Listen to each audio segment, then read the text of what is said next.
Cheryl, and I'm on here to talk all things summer tutoring and why it might actually be beneficial for your child to see a tutor over the summer. Now, the very first thing that I want you to think about is this recording is taking place May 1st. And for some of you, you still have a full month of school left. For others of you, you're finishing up the school year within the next probably 2 weeks to 10 days. And you're thinking, oh my gosh, the kids are going to come home. They're going to want something to do. What am I going to do with them? Well, I'm going to tell you right now, the very first thing I want you to do is look at the area activities that your child has access to. Keeping the learning going all summer long doesn't just have to mean tutoring, okay? Even though I'm happy to help you. So let's think about this. If I went to the local library, is there a list of events that I could pick from? I know that I go to 2 local libraries. I go to a large one in a larger city, and then I go to a local one that's very, very small. And they both have benefits about them, and I enjoy going to both of them. But they're publishing what they have for their summer reading programs right now. And so you want to look at that and say, hey, can I get my kids to that? And typically those events are happening during the day. So if your kids, or maybe early evening, if your kids are staying at home and there's a babysitter, talk to your caregiver and see if they can make it to those events. Just because they have a babysitter doesn't mean that they can't go to those events. If your kids can make it to ball practice and they can make it to swimming lessons and karate and their art clubs and their dance things, you can make it to the summer reading program. It's just going to be a matter of looking at your schedule. So look and see, is there something here that my child might like to go to? I know at the larger library that I refer to, they have kind of a standing day during the month that they meet for a Lego club. What a great time for kids to meet and greet other children and then use their problem solving skills to create something. So we're using a different part of our brain when we're doing that. So we want to keep our brains active all summer long. Sitting in front of the TV might feel like it's doing something good for your child, but it is not. So really limit that screen time. Limit the time your kids are on their screens doing anything. Even if it would be something that I would provide for your child through my tutoring, because I do provide some things that kids can practice skills with, we still want to limit that time. Paper and pencil will always be best. Using activities that you can print, download, print, and cut apart and manipulate is probably a better option. But there are things that are out there. Okay, let's think about those physical activities that I was referring to with the summer ball clubs. There's a volleyball camp, there's a basketball camp, there's a football camp, there's a soccer camp, there's gymnastics camps, dance camps, golf camps. Think about, is there something new that your child could try? When your child is trying something new, they are really having to be patient with themselves, to be forgiving with themselves, and to just tell themselves that I might not get it right now, but I will later. And that's what we need our kids to learn. We need them to learn those life lessons of sometimes things that are hard make us feel uncomfortable, but if we just keep trying, we can be successful. So summer activities are really important for your children because what your school is doing during the daytime is they're providing a lot of structure for your child, okay? They get there at a certain time, they might have breakfast, maybe they go to a morning club, they go into their classrooms, they do whatever they're supposed to do, they have a built-in recess time, they know when lunch is, they go to their afternoon activities, maybe they have an extracurricular activity in the afternoon provided by the school, maybe another recess time, more learning, and then dismissal. That's a very structured day, right? And now suddenly they're going to be dropped off at your house and you're going to think, oh, they can figure out how to fill their time. That is not the case. Kids don't know how to fill their time, so you need to provide some structure. So looking for some things that can help your child fill that time that are still stimulating for their energy levels, but also for their brains is really important. Now, I'm in the process of accepting new students for summer, and a lot of my students actually stick with me into the school year. It's really awesome to see that. And just this morning, I woke up to 3 inquiries about tutoring services. And I just answer their questions and I let the parents think about it and I offered to call them. And some parents will give me their phone number and some parents won't. And then they're just kind of feeling things out. And that's okay because you want to find the right tutor for your child. Now, I am a former classroom teacher. So I know the value of good education, and I also know how to teach. So I work with children with their literacy on reading, writing, and spelling. And I just wanted to share with you, actually, I'm going to just quote this email that I got from a parent. So give me a moment while I pull this up, and I'll keep all names out of it. So let me see if I can find it here really quickly. I got a bunch of them. All right, I believe it was this one. No, it was not this one. This wasn't the one that I was thinking of, but this actually happened at a lesson last night. We were having some problems getting one of my students keyboard to work, and so I just told her it's okay. We'll read a little bit longer tonight because she is trying to finish. Oh no, she did just finish Junie Jones and the Stinky Bus. Now this is a student who has dyslexia. She was just diagnosed this year, and she was not really able to read a whole lot. We started and then I took their family all the way through the process of asking for testing. The school was kind of dragging their feet. The parents said, nope, we're going to go and get some help. They found their own private educational psychologist. They brought the information back to the school. She goes to a private school, and accommodations were given once they came in and said, no, she has a diagnosis. And I knew she probably would qualify, but I'm not qualified to give the assessment. So they found somebody to do that. Anyway, we've been working all year long to really get her to be a confident reader, writer, and speller. And last night it was so funny because she was having some problems with her computer. Now, this student is in the grade, and this was what mom said. We had the kids' computer in the office instead of ours. Funny that both kids were trying to use their Bluetooth keyboard, and the plug was actually in my computer, and I couldn't figure out why my work kept jumping around and closing. At least so and so was trying to do something, and her brother was had just been sliding the keyboard around while chatting. So I'm so glad that she had a good night because she really wanted to do well.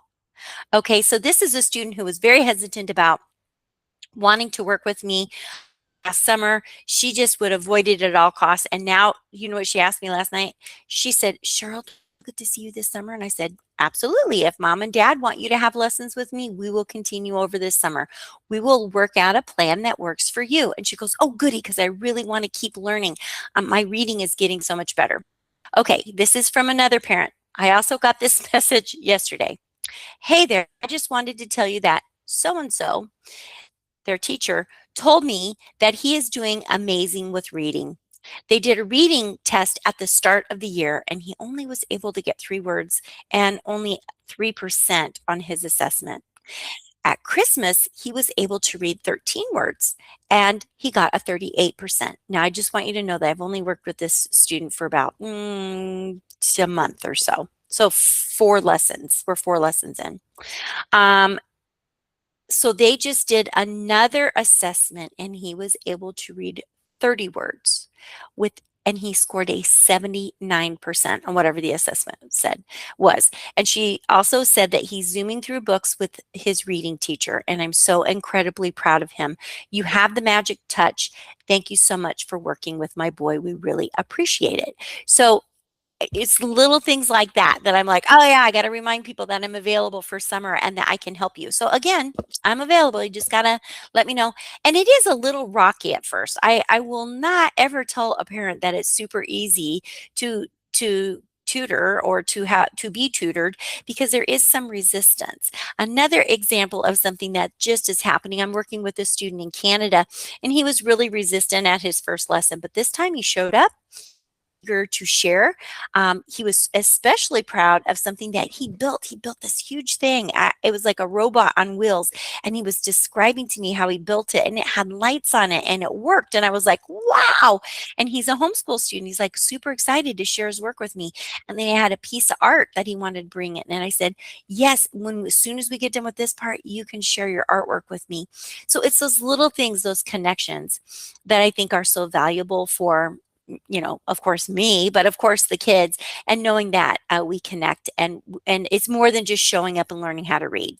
It truly is. And so I just want to offer you the opportunity to, you can get a hold of me a couple different ways. And as a matter of fact, I'm going to share my website with you. It is at Tutoring with Sheryl. My name is in the corner, Sheryl, .tutorbird.com. And when you go there, there's a couple things that I want you to kind of notice, because I've had some parents go, "Where do I find this?" First of all, I have a welcome video. I think I need to update my welcome video. So there you can look at it on the button, and anything that's underlined is probably a link to go someplace else. But when you come down here, you can book and sign up. So if you're a teacher or a tutor and you're like, "Yeah, I want to learn how you do this," you click here for a coaching event. If you want to do the Meet the Teacher, this is labeled as a trial lesson, and that is free of charge. But before you do the trial lesson, I will always call you. So you basically just click the button and push continue. And then you can see I do these on Fridays, and I do them at at 2 times. This should adjust for your time zone. It has so far for everybody. I'm in the central time zone. So if you're Eastern, that would be 4:30.